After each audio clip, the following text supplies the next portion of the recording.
আসসালামু আলাইকুম ওরহমতুল্লাহি ওবরাকাতুহ।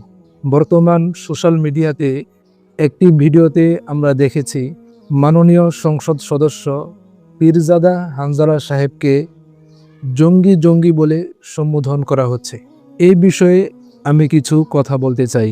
প্রথম কথা হলো, মাননীয় সংসদ সদস্য পীরজাদা হানজালা সাহেবকে যে জঙ্গি বলা হলো, জঙ্গির যে পরিচয় রয়েছে তিনি কি ওই পরিচয়ের মধ্যে পড়েন? জঙ্গির সংজ্ঞা কি? জঙ্গি কাকে বলে? জঙ্গির একটি অর্থ হচ্ছে যারা যোদ্ধা, তাদেরকে জঙ্গি বলা হয়। তবে জঙ্গি এটা আমাদের দেশে এই অর্থে ব্যবহার হয় না। তো জঙ্গি কাকে বলে? প্রথমে আমরা জঙ্গির পরিচয় জানব।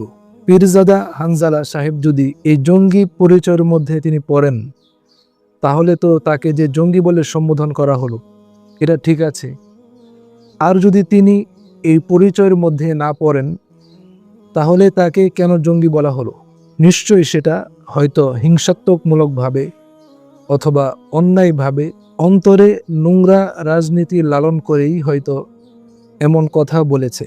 তো জঙ্গি কাকে বলে? জঙ্গি বলা হয় এমন ব্যক্তি বা গোষ্ঠীকে যারা অবৈধভাবে অস্ত্র ব্যবহার করে, ভয় ভীতি সঞ্চার করে নিজেদের মতবাদ চাপিয়ে দিতে চায়, সহিংসতা, হামলা বা সন্ত্রাসীর মাধ্যমে নিজেদের লক্ষ্য অর্জন করতে চায়। সহজ ভাষায় বললে জঙ্গি ওই ব্যক্তিকে বলা হয় বা ওই দলকে বলা হয় যারা নিজেদের লক্ষ্য বা বিশ্বাস প্রতিষ্ঠার জন্য আইন ভেঙে অন্যায়ভাবে শক্তি ও সহিংসতা ব্যবহার করে।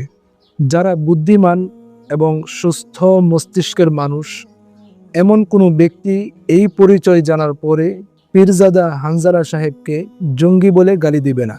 যারা অসুস্থ মস্তিষ্কের অধিকারী অথবা যাদের বুদ্ধি পচে গেছে, যাদের অন্তরে বক্রতা দিয়ে ভরে গেছে, যারা সবখানে নোংরা রাজনীতি করে অভ্যস্ত, তারাই কেবলমাত্র সামনে থেকে পীরজাদা হানজালাকে জঙ্গি বলে গালি দিবে। আমরা এমন একটি দেশে বসবাস করি যেই দেশে সত্যকে মিথ্যা, মিথ্যাকে সত্য বলে চালিয়ে দেওয়া হয়, সাদাকে কালো, কালোকে সাদা বলে চালিয়ে দেওয়া হয়। অর্থাৎ সত্য মিথ্যার সংজ্ঞাকে উল্টিয়ে দিয়ে এক অদ্ভুত সার্কাস আমাদের দেশে শুরু হয়েছে। এই জন্যই এক ভাই চমৎকার একটি লেখায় লিখেছেন যে যারা স্বামীকে বেঁধে স্ত্রীকে সংঘবদ্ধভাবে ধর্ষণ করে তারা জঙ্গি হয় না। যারা দিনে দুপুরে চাঁদার জন্য মানুষকে পাথর দিয়ে থেতলে দেয় তারা জঙ্গি হয় না। যারা বিশ্ববিদ্যালয়ে দা ছুরি দিয়ে শিক্ষার্থীদের উপর হামলা করে তারা জঙ্গি হয় না। যারা ভোটের আগে বাড়ি বাড়ি গিয়ে মানুষকে হুমকি দেয় তারা জঙ্গি হয় না। যারা নির্দিষ্ট মার্কায় ভোট না দেওয়ার কারণে ধর্ষণের মতো জঘন্য অপরাধ করে তারা জঙ্গি হয় না। যারা ঈদের সময় কয়েক গুণ ভাড়া বাড়িয়ে অপরিকল্পিত যান চলাচল দিয়ে মানুষের জীবন দুর্বিষহ করে তোলে, 200+ মৃত্যুকেও তুচ্ছ করে বলে সব ঠিকঠাক ছিল, তারাও জঙ্গি হয় না। তাহলে জঙ্গি কারা হয়? আমাদের দেশে জঙ্গি তারাই হয় যারা মাদকের বিরুদ্ধে দাঁড়িয়ে যান, যারা চাঁদাবাজদের হাতে নাতে ধরে ফেলেন, যারা দুর্নীতি, অবৈধ বালু উত্তোলন, জমি দখলের বিরুদ্ধে ব্যবস্থা নেন, যারা নির্বাচনের পর উধাও না হয়ে জনগণের পাশে থাকেন, যারা 24 ঘন্টা মানুষের জন্য দরজা খোলা রাখেন, তারাই আমাদের দেশে জঙ্গি হয়ে যান। যারা রিকশায় চড়ে সংসদে যান তাদেরকেই আমাদের দেশে জঙ্গি বলা হয়। যারা আল্লাহ ও তার রাসূলের সুন্নাহকে আঁকড়ে ধরে জমিনে চলাফেরা করতে চান তাদেরকেই আমাদের দেশে জঙ্গি বলা হয়।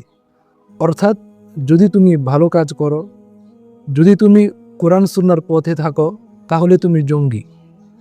আর যদি কোরআন সুন্নাহর বিরোধী কাজ করো, কথা বলো, তাহলে তুমি জঙ্গি না, তাহলে তুমি ভালো। এটা হচ্ছে এমন এক জাহিলি সমাজ যেখানে আমরা বসবাস করছি। আল্লাহ তাআলা আমাদের সবাইকে দ্বীনের সঠিক বুঝ দান করুন এবং অন্যায়ভাবে মানুষকে অপবাদ দেওয়া, মানুষকে আঘাত করা থেকে আমাদেরকে বিরত থাকার তৌফিক দান করুন।